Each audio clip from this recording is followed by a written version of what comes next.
जब तक 14वीं परम पूज्य दलाई लामा जी जीवित है तब तक चीन सरकार कुछ नहीं कर सकते हैं। हिज होलिनेस कभी कभी जोक करके बोलते हैं कि अगर ये लोग बहुत सीरियस है तो फिर पहले माओ त्से-तुंग का रीइंकार्नेशन ढूंढो, क्योंकि ये हमारे साथ नहीं है।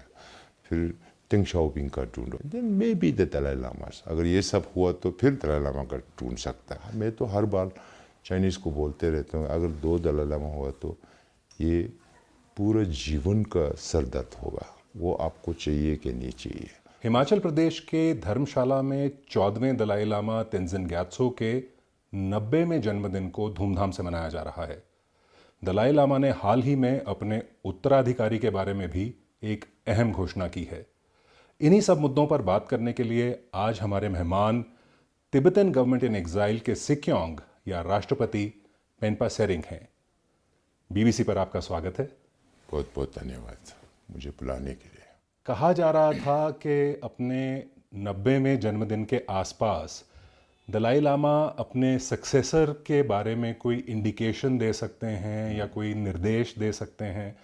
ऐसा तो नहीं हुआ। उन्होंने ये कहा कि दलाई लामा की संस्था जारी रहेगी, जिसका मतलब है कि उनका उत्तराधिकारी होगा। तिब्बती समुदाय के लोग इस घोषणा को कैसे देख रहे हैं? तिब्बती समुदाय को तो परम पूज्य दलाई लामा जी हर बार जब हम लोग लॉन्ग लाइफ प्रेयर ऑफर करते हैं तब हिज होलिनेस बताते रहा कि और 20 साल से ज़्यादा रहेंगे।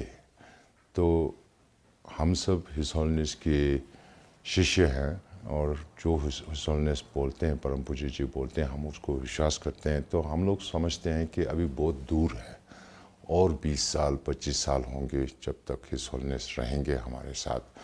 जो घोषणा हुआ उसमें आश्चर्य का बात कुछ नहीं है, मगर चीन के तरफ से 20 साल से ज़्यादा ये लोग इंतज़ाम कर रहा है कि अगर 14वीं परम पूज्य दलाई लामा जी का देहांत हो गया तो फिर ये लोग क्या करेंगे, कैसे करेंगे। इन्होंने एक ऑर्डर नंबर 5 करके एक रूल भी बनाया है कि सेंट्रल गवर्नमेंट रिकॉग्नाइज करना पड़ेगा। तो सक्सेशन का हमारे अभी इस संदर्भ में शायद एमिनेशन से ज़्यादा क्लोज रहेगा, क्योंकि एमिनेशन जो होता है वो आप अपने आप के देहांत से पहले किसी को अपॉइंट करना, वो सक्सेशन जैसा होता है। रीइंकार्नेशन जो है वो देहांत के बाद में ढूंढा जाता है। तो इस बार जो घोषणा की है उसमें हिज होलिनेस ने ये स्पष्ट किया है कि Gaden Phodrang trust of his holiness Dalai Lama जो है वो फ्यूचर में इनका रिस्पॉन्सिबिलिटी भी बनेगा रीइंकार्नेशन को चूज़ करने के लिए। तो ये जो है रहेगा, तो ये रहेगा मतलब हिज होलिनेस का रीबर्थ भी होगा। आपने चीन की भी बात की, तो जिस दिन दलाई लामा ने अपने सक्सेसर के बारे में ये घोषणा की, उसी दिन चीन का जो बयान आया, उन्होंने एक तरह से खारिज किया दलाई लामा की बात को, और साथ ही ये भी दोहराया कि अगले दलाई लामा जो भी बनेंगे उसमें चीन की मंजूरी, उनकी रजामंदी होनी ज़रूरी है। उन्होंने गोल्डन अर्न वाला जो एक सिस्टम है, लॉटरी सिस्टम है जिसमें नाम निकाले जाते हैं, उस सब का भी जिक्र किया। अगर आने वाले दिनों में चीन की तरफ से इस तरह का ही रुख रहता है तो आप उसे कैसे काउंटर करेंगे? आपकी क्या स्ट्रैटेजी होगी? आपका क्या रवैया होगा? अब चीन अभी तक कहते आए हैं कि परम पूज्य जी का रीइंकार्नेशन जो होगा वो चीन के सीमित ढूंढेंगे, और पहले भी कहा गया कि अगर परम पूज्य जी चीन और तिब्बत आना चाहते हैं तो आ सकते हैं, मगर वहाँ रहना पड़ेगा। वो आज तक परम पूज्य जी ने बोला कि अगर हमको चीन और तिब्बत में जाने का मौका मिला तो हम जाएंगे, मगर हम रहेंगे नहीं, क्योंकि फ्रीडम नहीं है वहाँ। और उसी मुताबिक अभी जो चीन बोल रहे चीन के सीमित ढूंढेंगे, तो परम पूज्य बोल रहे हैं कि अगर तिब्बत फ्री नहीं है उस समय तो वहाँ जन्म नहीं होंगे, फ्री वर्ल्ड में ही जन्म होंगे। वो इसका जवाब है।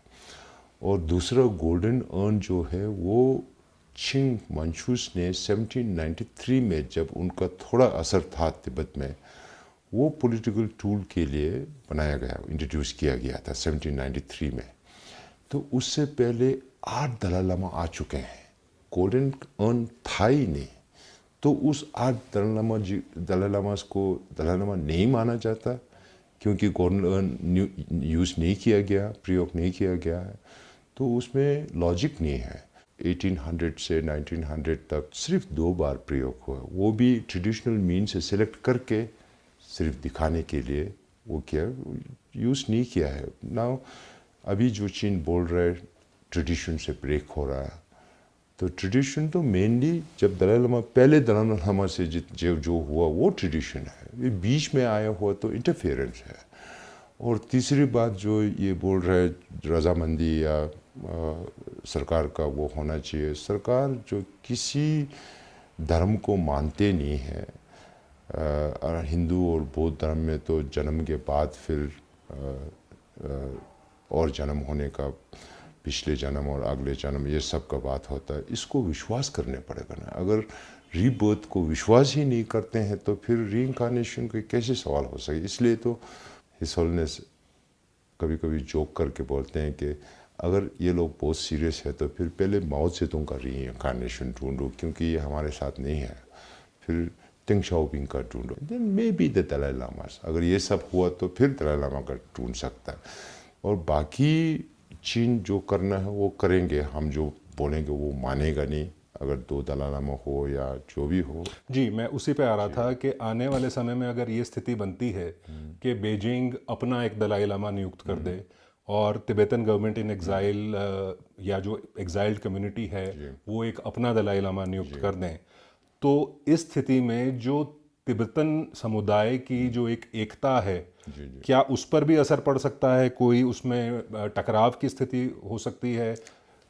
तिब्बती समुदाय तो और जुड़ेंगे लगता है हमको, क्योंकि चीन जब ऐसे करेंगे तो सबका इमोशनल हर्ट होता है, तो तिब्बती लोग तो ज़रूर जुड़ेंगे। हम लोग ये जानते हैं कि जब तक 14वीं परम पूज्य दलाई लामा जी जीवित है तब तक चीन सरकार कुछ नहीं कर सकते हैं।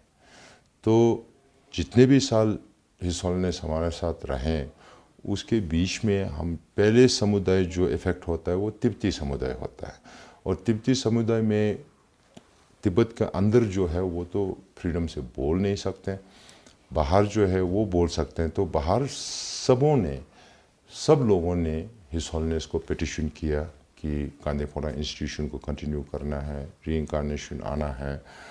और दूसरा बात यह है कि अगर 2 दलाई लामा हो भी जाए, जैसे 2 पेंशन हुआ, तो चाइनीज़ पेंशन बाहर जा नहीं पा रहा। थाईलैंड किया, हांगकांग किया, नेपाल का बात चल रहा था पिछले साल, वो भी आ नहीं पाया, तो उनको अपने काम करने के लिए जगह ही नहीं मिलेगा। और जो दलाई लामा बाहर फ्री वर्ल्ड में जो ढूंढा जाएगा वो कहीं भी जा सकता है दुनिया में और अपने काम निभा सकते हैं, तो उसमें भी वो भी बेसिक डिफरेंस हुआ। मैं तो हर बार चाइनीज़ को बोलते रहता हूँ, अगर 2 दलाई लामा हुआ तो ये पूरा जीवन का सरदर्द होगा, वो आपको चाहिए कि नहीं चाहिए। जो युवा पीढ़ी है तिब्बती, उनमें से बहुत से ऐसे हैं जिनका जन्म एग्जाइल में हुआ है, जो कभी तिब्बत में, हमारा भी जन्म एग्जाइल में। जी, तो वो जो युवा पीढ़ी है जी, वो दलाई लामा से रिलेट कर पाती है, दलाई लामा के इंस्टीट्यूशन से रिलेट कर पाती है, और क्या जब अगले कोई दलाई लामा बनेंगे, क्या तिब्बतन यूथ उस अगले दलाई लामा को स्वीकार करेगा? ये तो मुझे पॉजिटिव है। मुझे लगता है कि अभी आप यहाँ धर्मशाला में भी देखो कितने युवा लोग हैं, तो आप थोड़ा डिफरेंस ये है कि आजकल तिब्बती लोग बहुत आउट माइग्रेशन कर रहा है यूरोप में, नॉर्थ अमेरिका में, तो इनका जन्म वहाँ होता है, तो वहाँ का सोशल स्ट्रक्चर और कम्युनिटी का जो है उससे थोड़ा तो असर पड़ता है। मगर तिब्बती होने के नाते पेरेंट्स से बच्चे तक, माँ बाप से बच्चे तक ये सिखाया जाता है धर्म के बारे में, तो सबका नेक्स्ट दलाई लामा को भी वही विश्वास रहेगा, मुझे ऐसा लगता है। एक सवाल ये भी बार बार उठता है कि जो प्रोसेस है अगले दलाई लामा को ढूंढने का और उनके रीइंकार्नेशन को खोजने का, वो सिर्फ तिब्बत बौद्ध धर्म के उच्च लामाओं के हाथ में है, अब जैसे इस केस में गांधीन फोदरंग ट्रस्ट के हवाले की गई है ये जिम्मेदारी, आपको लगता है कि इस पूरे प्रोसेस में ज़्यादा पारदर्शिता या ट्रांसपेरेंसी होनी चाहिए, क्योंकि एक सीक्रेसी का एलिमेंट इसमें नज़र आता है। आपको लगता है कि इसे अगर थोड़ा सा ट्रांसपेरेंट बनाया जाए तो लोग इसे आसानी से समझ पाएंगे और इसकी ज़्यादा एक्सेप्टेबिलिटी होगी? सांस्कृतिक प्रोसेस है वो, आप 13 दलाई लामा से 14 दलाई लामा में कैसे शिफ्ट हुआ, कैसे सिलेक्शन किया गया, उससे ही पता चल जाएगा। उसी मॉडल में यहाँ निर्वासित में भी यहीं चलेंगे। जब हम लोग ट्रेडिशन की बात करते हैं तो इसमें और स्पष्ट करेंगे नहीं, वो 10, 15, 20 साल के बाद में देखना पड़ेगा, जब परम पूज्य जी को लगेगा कि अब हमको इस दुनिया में नहीं रहना है या ऐसे अगर वक्त आया तो उस समय पता जाएगा। अभी से 20-10 साल से पहले बताया नहीं जा सकता, ये ट्रेडिशन में है ही नहीं। तो जो ट्रेडिशन है वो आपको पढ़े, अगर आप पढ़ें तो 13 दलाई लामा के केस और 14 दलाई लामा के केस में कैसे हुआ सिलेक्शन, रिगरस सिलेक्शन कैसे होता है, वो सब प्रोसीजर्स फॉलो किया जाएगा। पेनपा सेरिंग, BBC से बात करने के लिए आपका बहुत बहुत शुक्रिया। बहुत धन्यवाद।